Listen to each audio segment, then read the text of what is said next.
오늘 하나님 저희 예수교회 주신 말씀은 사도행전 2장 22절로 28절, 22절로 28절 말씀입니다.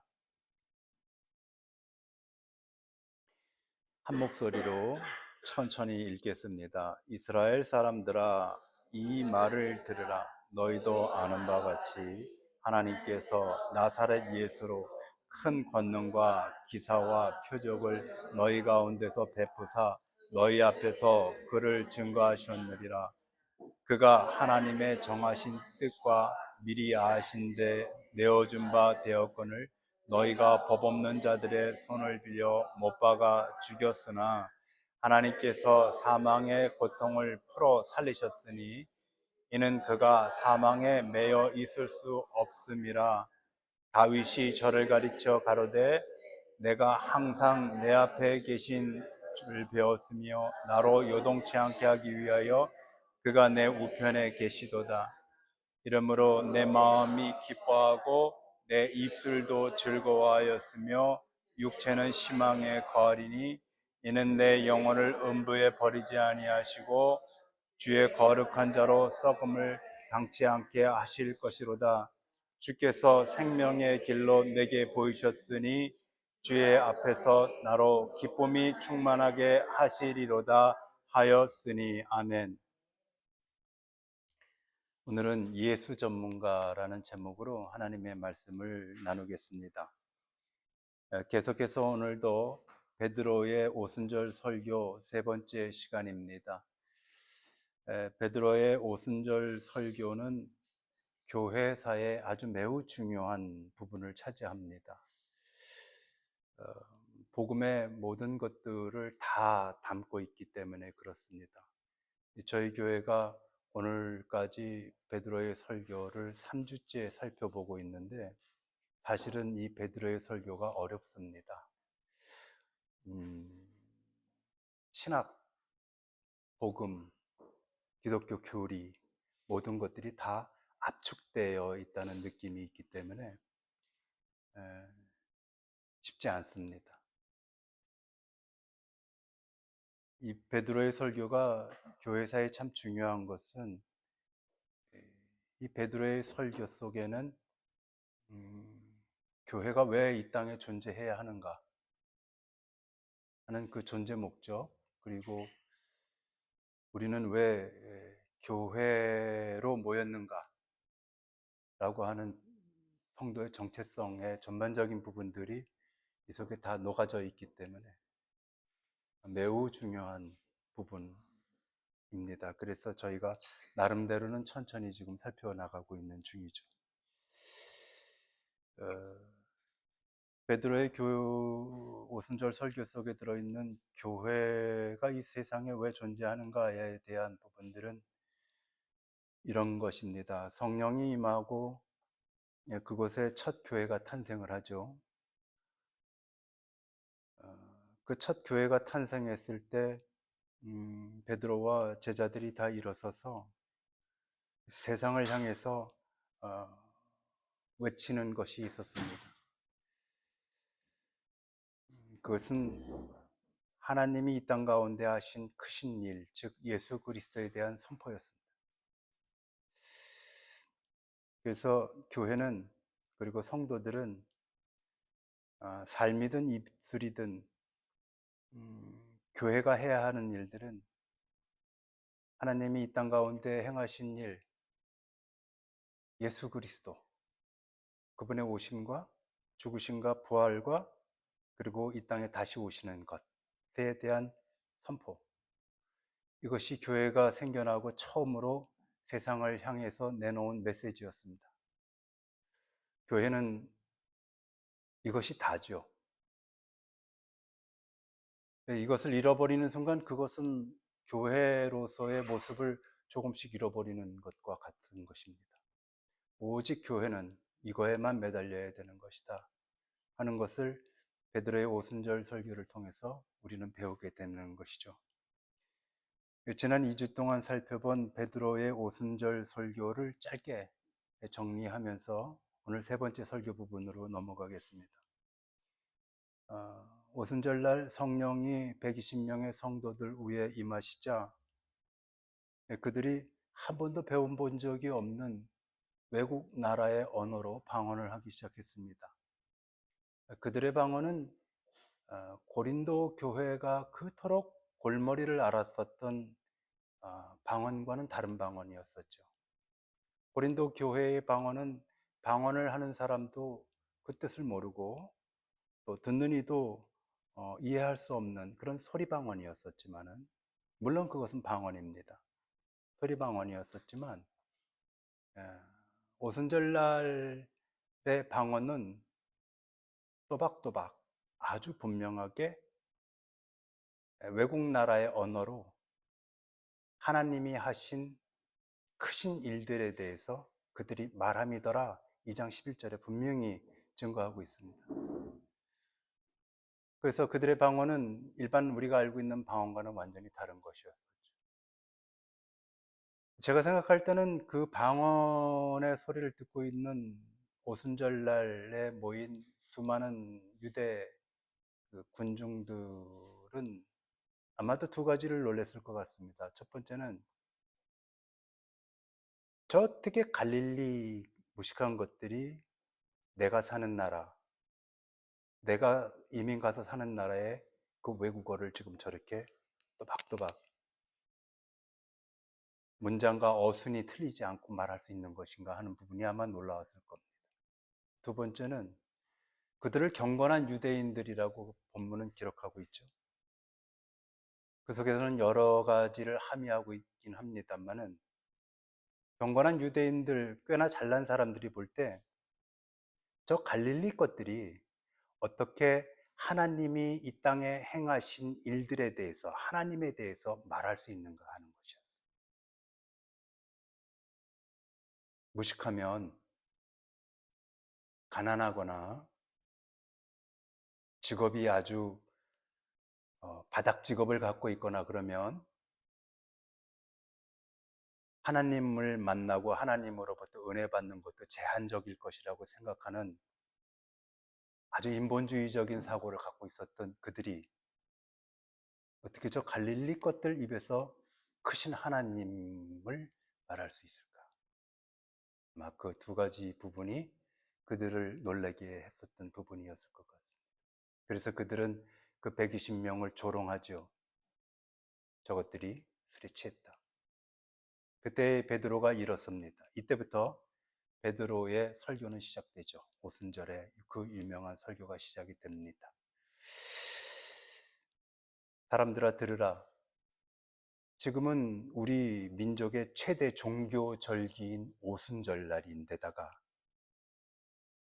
지금은 아침 9시가 아니더냐. 우리는 술에 취한 것이 아니라 성령에 취했다. 그러면서 설교를 시작하죠. 이때 베드로는 구약 성경의 요엘서 2장에 있는 말씀을 인용을 합니다. 여기서부터 성령의 크신 역사를 알게 되죠. 그 무식한 베드로가 50일 전까지만 해도 동문서답하던 그 베드로가 어떻게 해서 구약의 아주 작은 분량 3장으로 이루어진 요엘서 선지자의 2장 말씀을 꺼낼 수 있을까? 그 대목에서 제가 여러분과 함께 나눴던 말씀은 요한복음 14장에 있는 말씀이었습니다. 성령이 너희에게 임하시면 내가 한 모든 말들을 기억나게 하실 것이다. 아마도 베드로는 예수님과 공생의 3년을 따라다니면서 그때는 이해하지 못했지만 예수로부터 충분히 모든 성경의 말씀들의 이야기들을 배웠을 겁니다. 들었을 겁니다. 그러나 성령이 그날 요엘서에 있는 말씀을 끄집어낸 거죠. 성령의 인도하심이라는 것은 바로 그런 겁니다. 우리의 생각과 상식이나 지식을 뒤엎어 버리시고 성령의 인도하심과 뜻과 생각나게 하심으로 우리를 이끌고 가시는 것, 이것이 바로 성령의 인도하심이죠. 그날 베드로는 그렇게 말하죠. 지금부터 800여 년 전 우리의 조상 요엘 선지자에게 하나님이 말씀하신 것, 어린 자녀들은 예언을 할 것이고 청년들은 환상을 보게 될 것이고 노인들은 꿈을 꾸게 될 것이다. 노예들, 여종과 남종, 노예들이 예언을 하는 날이 올 것이다. 이것이 핵심입니다. 베드로의 이 설교는 누구든지, 이제는 누구든지 예수의 이름을 붙드는 자는 성령의 기름을 부음 받게 될 것이다. 오래전 우리의 조상들, 하나님은 오직 선지자들에게만 그분의 말씀을 주셨다. 선지자들, 예언자들에게만 예언과 환상과 꿈을 통해서 하나님의 말씀을 허락해 주셨다. 그러나 이제는 오늘 오순절날 아침 9시를 기점으로 하나님은 예수의 이름을 부르는 모든 백성들에게 말씀을 주실 것이다. 그리고 그 말씀은 너희를 살려내게 될 것이고 너희에게 새로운 영을 허락하실 것이다.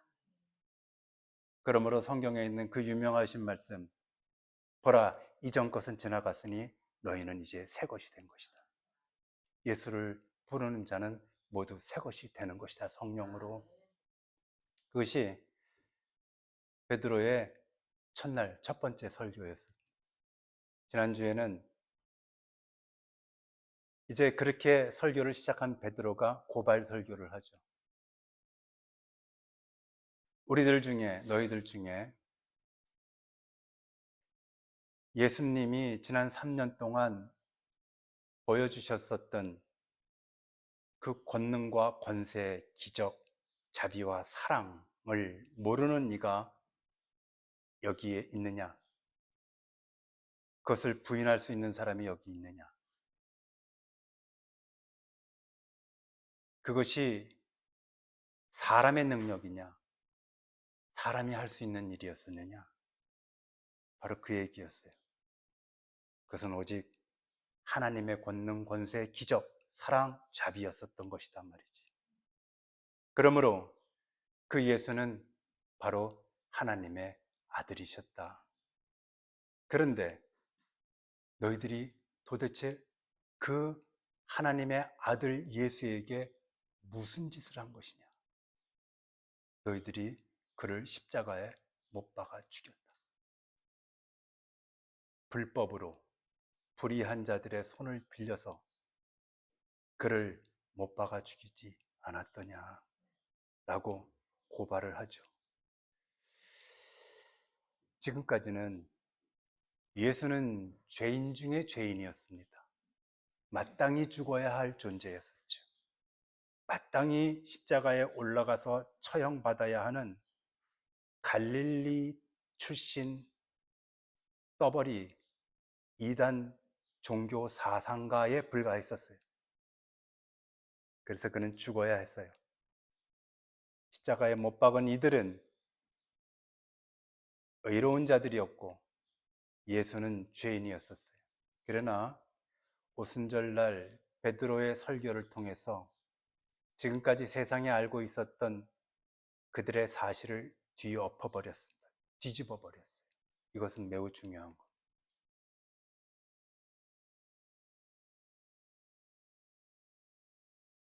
교회가 이 세상을 향해서 진리를 바로 세우는 일을 했어요.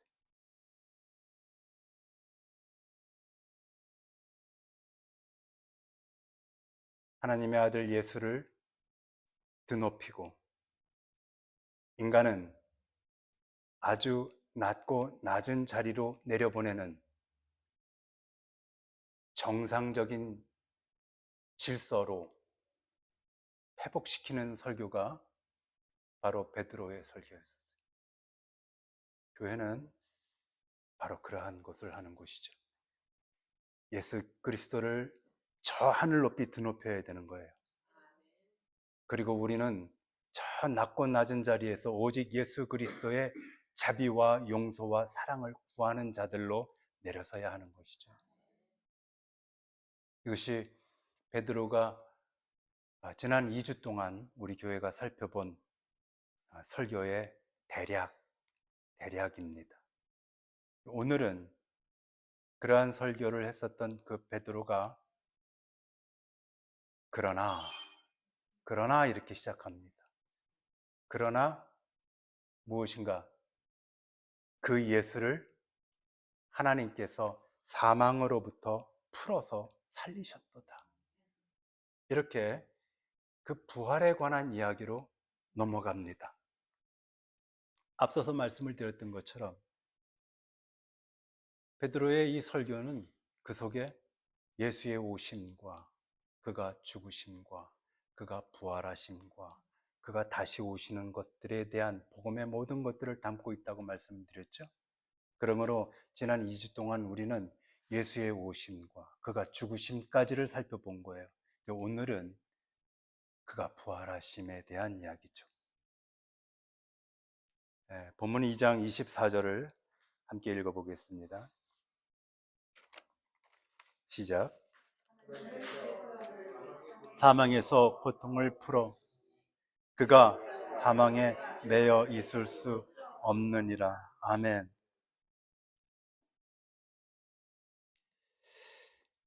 베드로는 오늘 예수의 부활을 이야기하면서 우리가 주목해 보아야 할 부분은 예수의 부활은 철저하게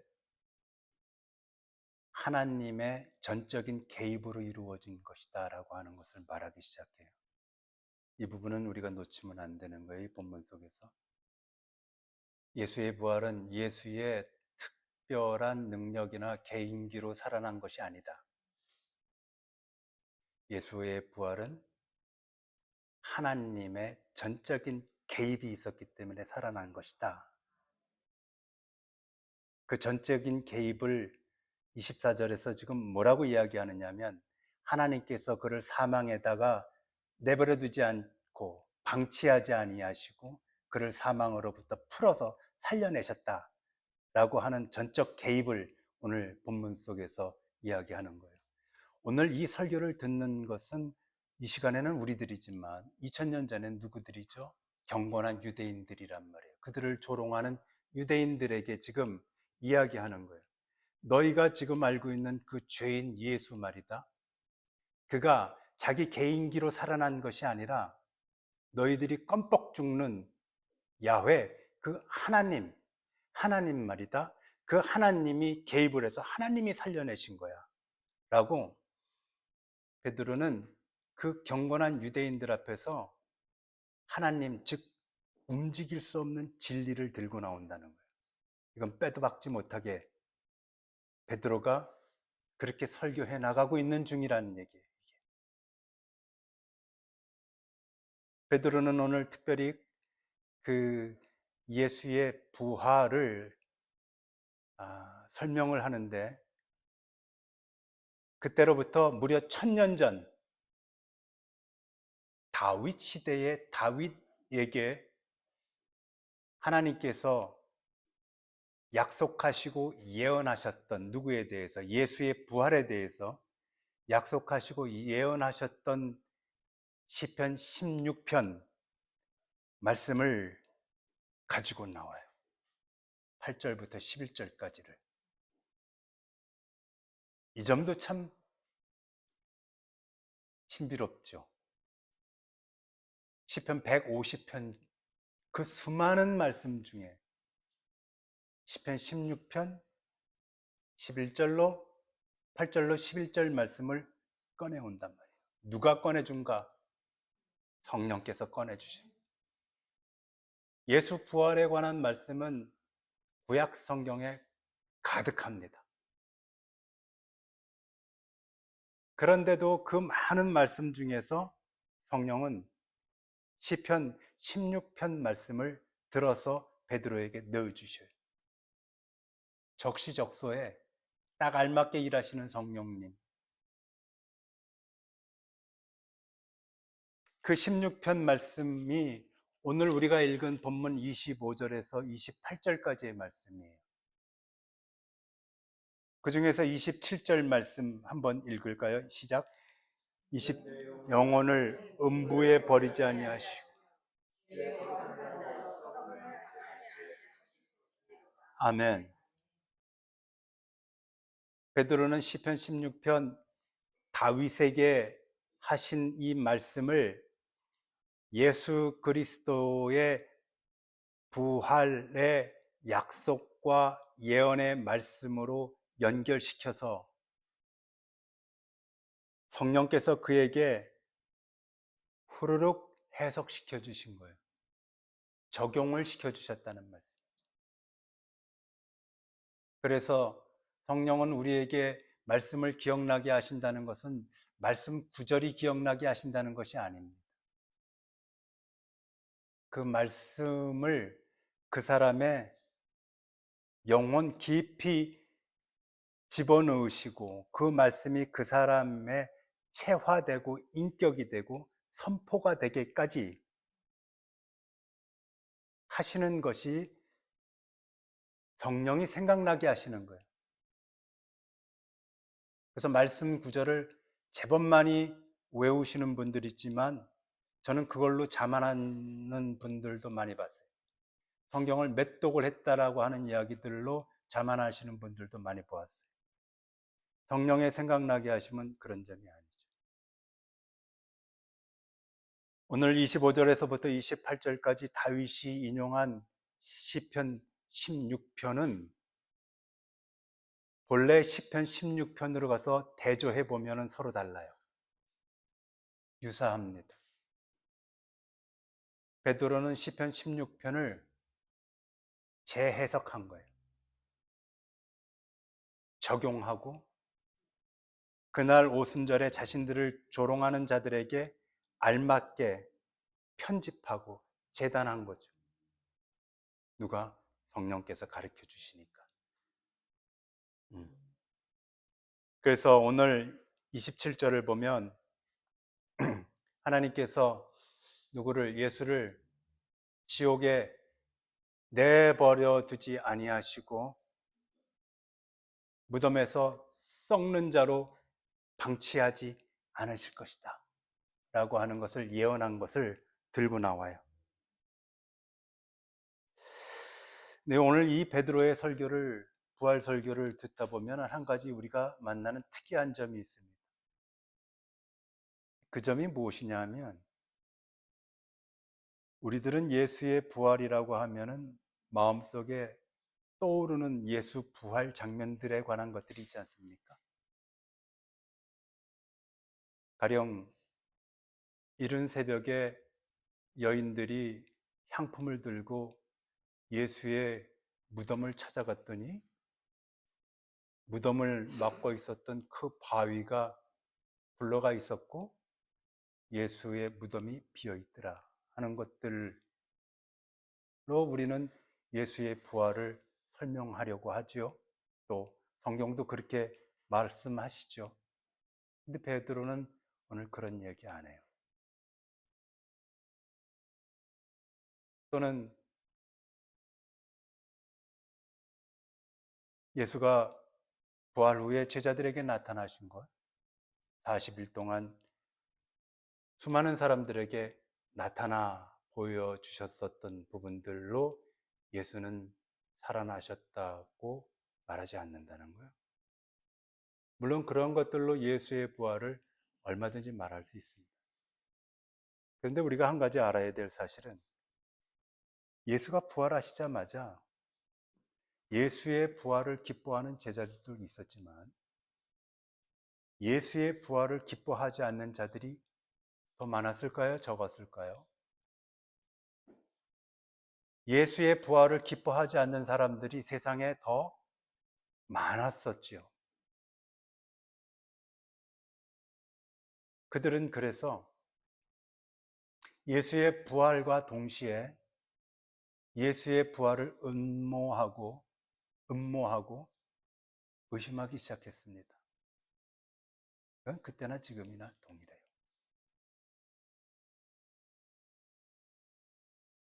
예수의 무덤이 비어있던 것은 그 열성스러운 제자들이 예수의 시체를 훔쳐다가 어딘가에 묻어놓고 예수가 다시 살아난 것으로 꾸며댄 것이다 고 하는 것,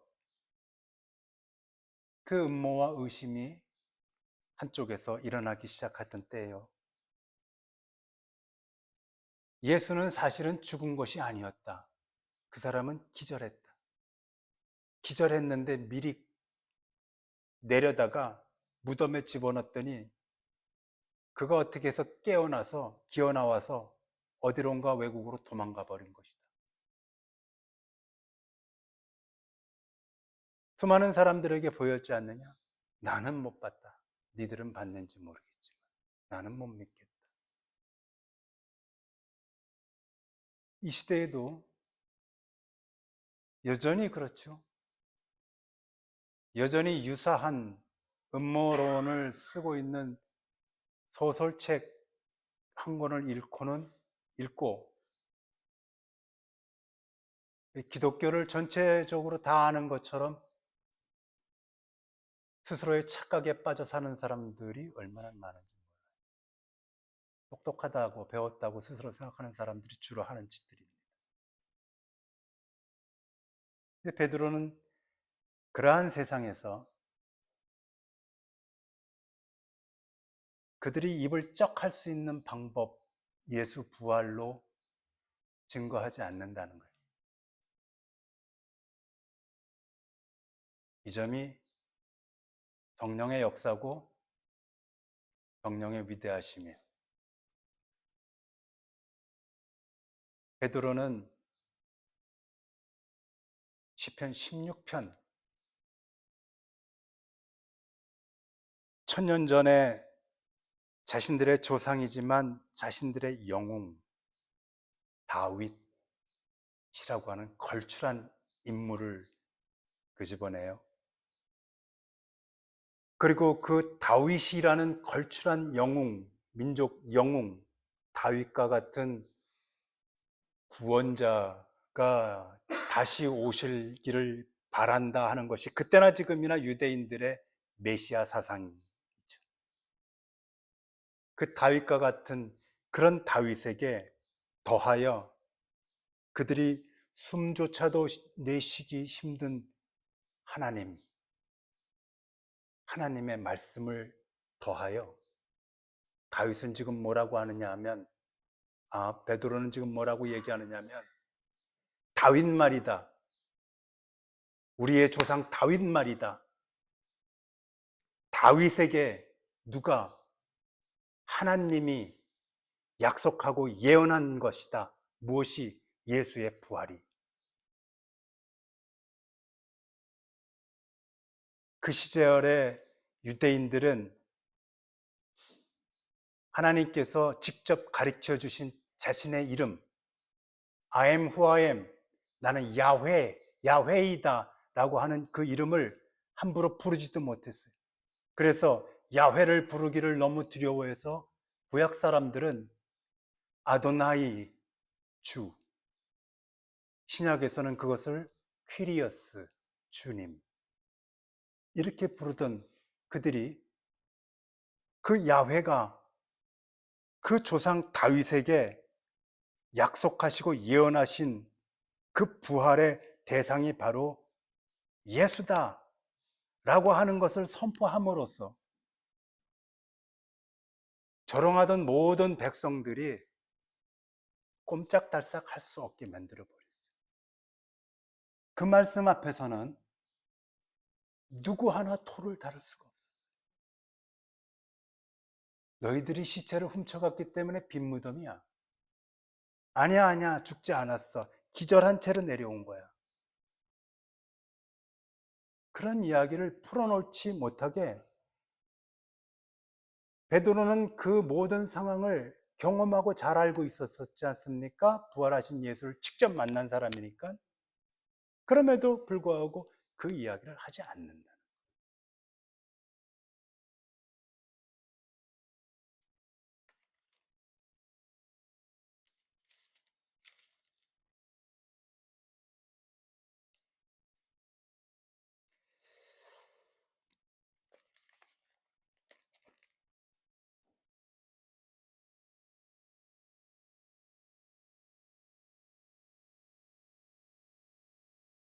예수께서 하늘로 승천하시던 그날 제자들이 넋을 잃고 하늘을 바라보고 있을 때에 들려오는 말씀이 있었죠.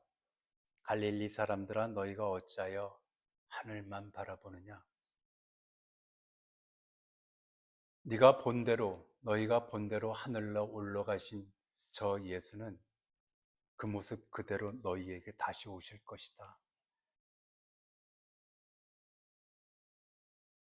예수가 이 땅에 오시는 날 올라가신 모습 그대로 다시 오신답니다. 그날 예수에 대한 분명한 믿음이 없는 자들, 예수에 대해서 왈가왈부하거나 예수를 조롱하거나 예수로 멀리 떠나 있었던 자들은 올라가신 그 모습 그대로 내려오신 예수 앞에 서게 돼서 예수의 질문에 대답해야 할 겁니다.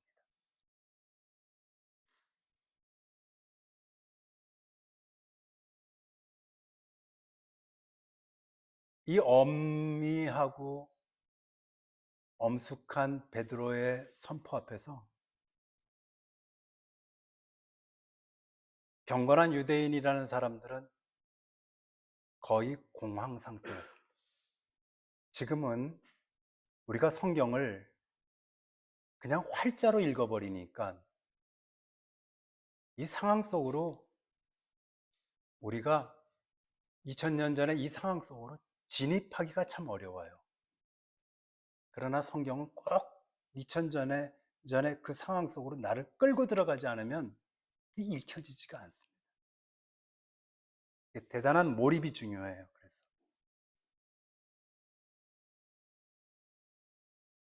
설교의 마지막 부분 다음 주에 끝납니다만은 그들이 그렇게 대답하죠. 그럼 우리가 어찌할꼬? 이 말이 그냥 평서문이 아닙니다. 그러면 우리가 어떻게 하면 돼? 이거 아닙니다. 만일 여러분들이 이 부분을 영국 무대에 올리는 연출자들이시라면 그 배우들에게 어떻게 연기를 연출해 주시겠습니까? 이때 그러면 우리가 어찌할 거라고 하는 것을 당신 한번 해보십시오. 그때 한 배우가 그럼 우리가 어떻게 하면 돼요? 라고 했을 때 그 연출자는 오케이 사인을 내겠습니까? 어쩔 것 같습니까? 연출자 누가 한번 해보실까요? 네? 저라면 말입니다. 그 사람이 무릎 꿇고 머리를 쥐어뜯으면서 절규하게 할 것 같아요. 이게 대공황 상태예요 지금. 다윗, 야훼, 우리가 도대체 무슨 짓을 한 거지? 우리가 지금 누굴 죽인 거야? 이 엄청난 충격의 도가니는 말할 수 없었겠죠. 지금 다윗은 예수의 부활을 통해서 증명하면서 그들을 그렇게 끌고 가고 있는 거예요. 엄청난 충격이었을 겁니다. 이젠 죽었구나. 이젠 죽었구나. 내가 도대체 무슨 짓을 한 거냐.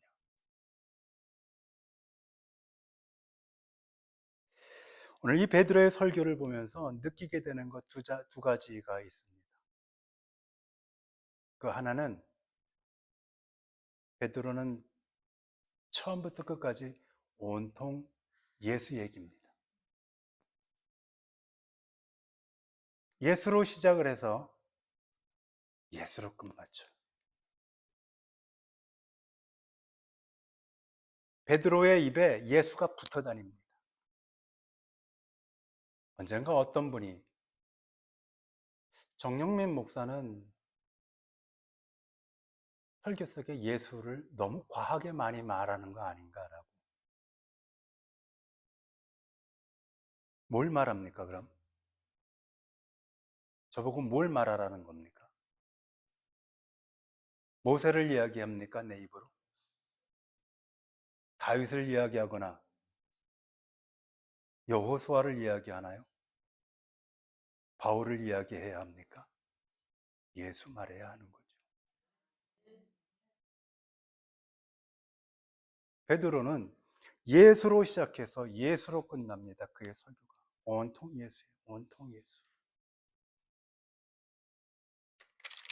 교회는 말입니다. 예수 이야기로 가득하고 예수를 향한 찬양으로 가득해야 복 있는 교회. 다른 얘기하면 안 되는 거예요. 그래서 제가 이렇게 질색하는 게 바로 그겁니다. 의도적으로라도 채널을 예수에게 돌려야 합니다.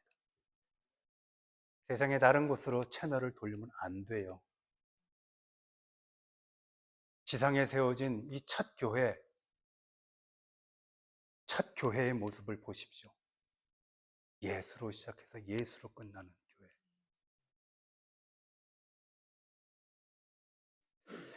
제가 생각하는 두 번째 베드로의 설교를 통해서 느껴지는 것은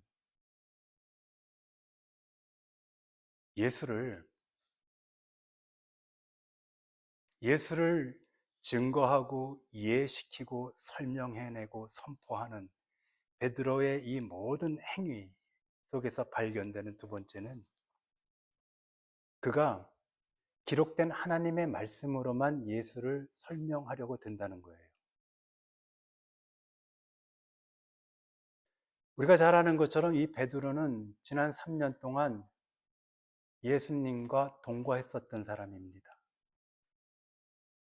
특별히 베드로는 우리가 많이 아는 것처럼 예수님과 여러 가지 사연이 많았었죠.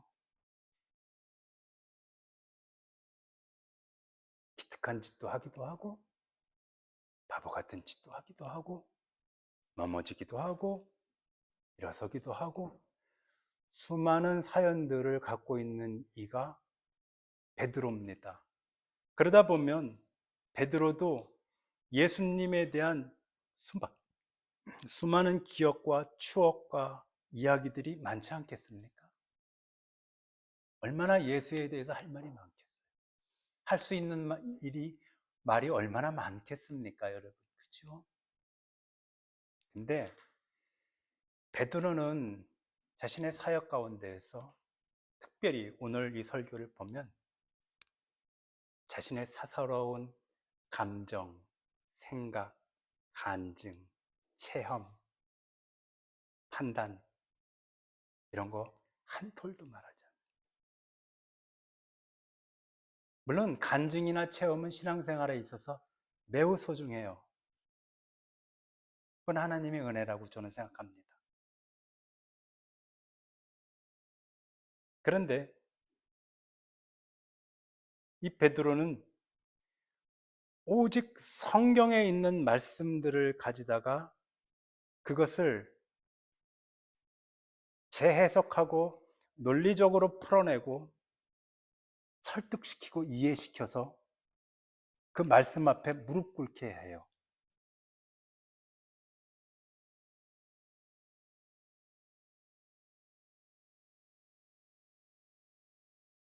이제 그것을 보면 제게 드는 첫 번째 단어가 무엇이냐면, 아, 이 사람 예수 전문가구나. 보통이 아니다.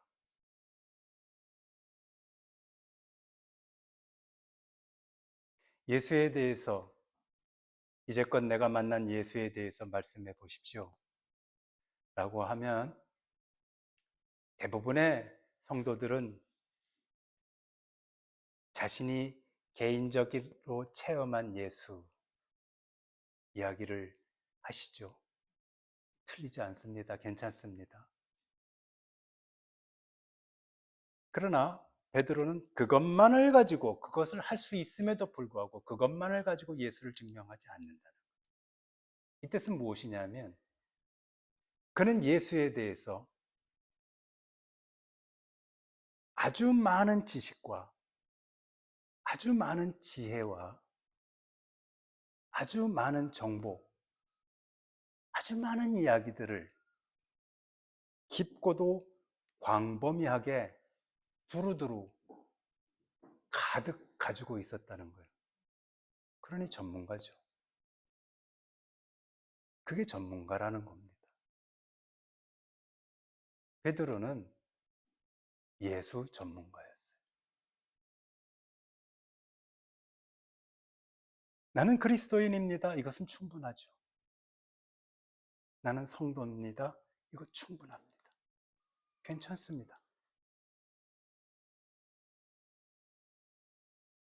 그런데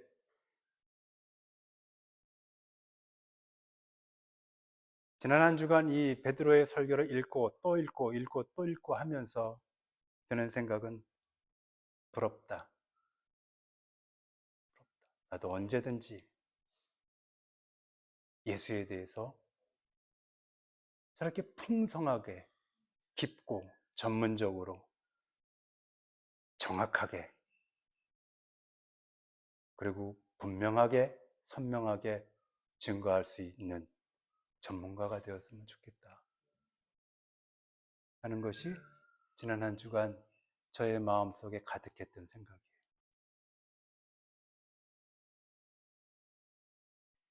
사도행전 13장에는 이제 성령 충만한 바울의 설교가 아주 길게 나옵니다. 이제 우리가 훗날 보겠죠. 그 설교는 안디옥 회당에서 사도 바울의 설교인데 역시 그도 예수로 시작해서 예수로 끝마칩니다. 베드로의 설교하고 똑같아요. 내용도 거의 흡사합니다.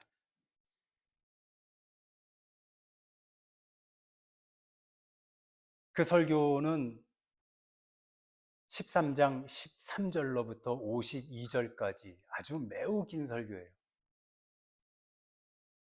한 말 또 하는 것 같고 한 말 또 하는 것 같아서 그것 또한 역시 어렵습니다. 아마 우리도 그 설교를 공부하는 데만 두세 달 걸릴지도 모르겠어요.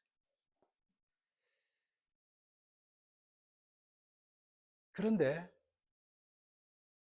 바울 역시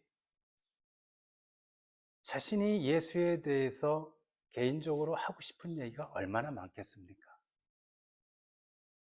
안디옥 사람들에게 얼마나 들려주고 싶은 엑사이팅한 예수와의 만남에 대한 이야기들, 자기 체험에 대한 이야기들이 얼마나 많겠습니까? 간증이.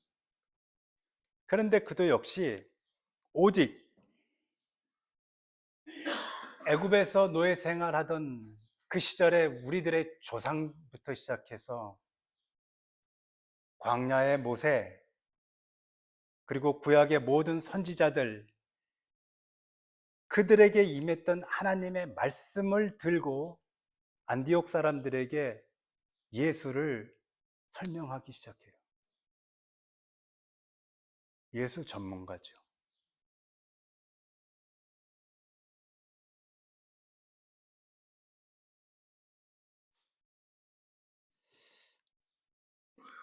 제가 생각할 때는 우리 예수교회가 지금의 우리가 가지고 있는 예수에 대한 것들 아름답고 충분해요. 그러나 오늘 본문을 통해서 느껴지는 것은 우리가 정말로 예수 전문가로 자라났으면 좋겠다는 생각을 합니다. 우리에게 남은 시간들은 얼마나 될까? 내 인생에 남은 시간들은 과연 얼마나 될까? 예수 전문가가 돼보겠다고. 어떻게 하면 예수 전문가가 될 수 있을까, 나? 지금 요만치 많은 것 말고, 기왕 내가 교회 다니고 성도라는 소리 듣는데, 나 정말 툭 하면, 툭 건들면 언제든지 어디서든지 여기서는 이렇게 예수를 말하고, 저기서는 저렇게 예수를 말할 수 있는 예수 전문가가 되었으면 좋겠다 하는 마음이 우리들의 마음이 되었으면 너무나도 좋겠습니다. 그 축복을 빌어드립니다. 기도드리겠습니다.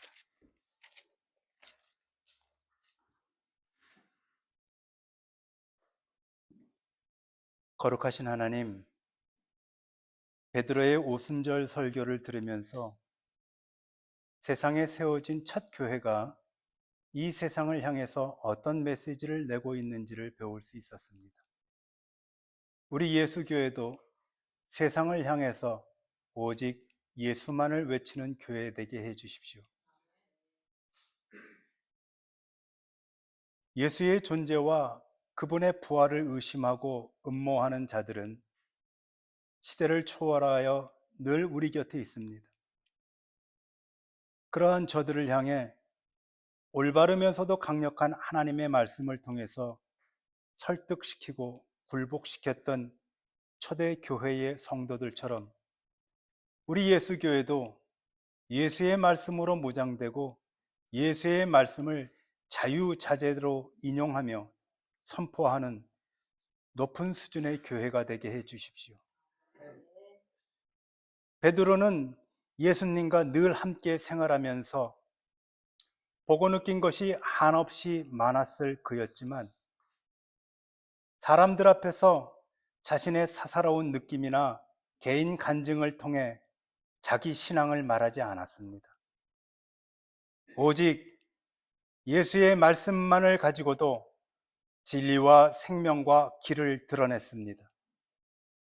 우리들도 베드로와 바울처럼 예수에 대한 전문가들이 되게 해 주십시오. 예수 전문가들이 되어서 이 세상을 사는 동안 오직 예수님만 바라보며 예수님만 의지하고 요동치 아니하며 바르고 굳세게 살아가게 해 주십시오. 예수님의 이름으로 기도드렸나이다.